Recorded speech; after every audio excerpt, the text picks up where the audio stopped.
Qatar में 8 पूर्व नौसैनिकों को कोर्ट ने क्यों सुनाई है मौत की सजा और भारत ने क्या कदम उठाया है, ये आपको हम इस वीडियो में बता देते हैं।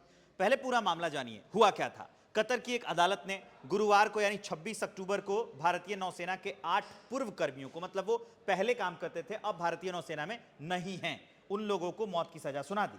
पूर्व नौसेना के ये जो कर्मी थे, ये इससे पहले 1 साल से वहां की जेल में थे। पूरा मामला क्या है और आरोप क्या है, ये हम आपको बता देते हैं। हुआ ये कि पूर्व भारतीय जो नौसैनिक हैं, इन पर गुप्त क्षमताओं वाली कतर की एडवांस पनडुब्बियों पर इजराइल के लिए जासूसी करने का आरोप लगाया गया है। हालांकि ये कतर की ओर से अभी आधिकारिक बयान नहीं है। ये जो खबर हम आपको बता रहे हैं, ये खबर है मीडिया रिपोर्ट्स के आधार पर, सूत्रों के आधार पर। क्या क्या आरोप लगे हैं ये आप जान लीजिए। सूत्रों ने यह कहा कि 8 लोगों में से कुछ अत्यधिक सेंसिटिव प्रोजेक्ट पर काम कर रहे थे, जिसमें इटालियन टेक्नोलॉजी आधारित गुप्त विशेषताओं वाली छोटी पनडुब्बियां शामिल थी। और हिरासत में लिए जाने के बाद से 8 लोगों को कई महीनों तक एकांत कारावास में रखा गया था। अब जो है पूरा मामला तब सामने आया और हाईलाइट ये तब हुआ है जब एआईएमआईएम के चीफ असदुद्दीन ओवैसी ने संसद में दिया हुआ अपना पुराना भाषण कोट किया और ट्वीट करके लिखा कि मैंने संसद में ये बात उठाई थी, पहले भी पूछी थी, पहले उनको जेल दी गई थी और अब उन्हें फांसी की सजा सुना दी गई है। भारत सरकार इसमें क्या कर रही है? आप विश्वगुरु कहते हैं, कुलभूषण यादव को भूल गए आप।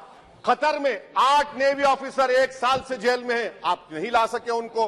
अब एआईएमआईएम सरीखे जो नेता हैं, जो विपक्ष के लोग हैं, वो अब सरकार पर हमलावर हैं। इसमें हम आपको नाम बता देते हैं कि वो सेना के अधिकारी कौन कौन से हैं, नेवी के अधिकारी कौन कौन से हैं। Captain Navtej Singh, captain Saurabh Vashisht, captain Virendra Kumar Verma, commander Purnendu Tiwari, commander Sumankar Pakala, commander Sanjeev Gupta, commander Amit Nagwal और नाविक रागेश। इन लोगों पर आरोप है कि ये इजराइल के लिए जासूसी करते थे कतर में। हालांकि ये जो 8 लोग हैं, सिर्फ 8 लोग ही नहीं गिरफ्तार किए गए थे। जब ये पूरा मामला सामने आया था तो जिस कंपनी में, जिस फॉर्म में ये लोग काम करते थे, उसका मालिक भी गिरफ्तार हुआ था। इसकी जानकारी आई है कि ये एक डिफेंस सर्विस प्रोवाइडर कंपनी में काम करते थे। उसका नाम था Dehra global technology and consultancy services.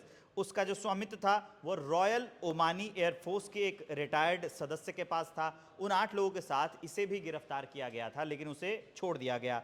ये जो कंपनी थी कंसल्टेंसी, ये कतर के सशस्त्र बलों को प्रशिक्षण देती थी। एआईएमआईएम के चीफ असदुद्दीन ओवैसी ये कह रहे हैं कि भारत सरकार क्या कदम उठा रही है। तो उसका जवाब ये है कि भारत सरकार ने ये कहा है कि हम इस मामले को बहुत महत्व से देखते हैं, इस पर बारीकी से नज़र बनाए हुए हैं। हम सभी तरह के राजनयिक और कानूनी सहायता देना जारी रखेंगे। हमें फैसले को कतर के समक्ष उठाएंगे भी।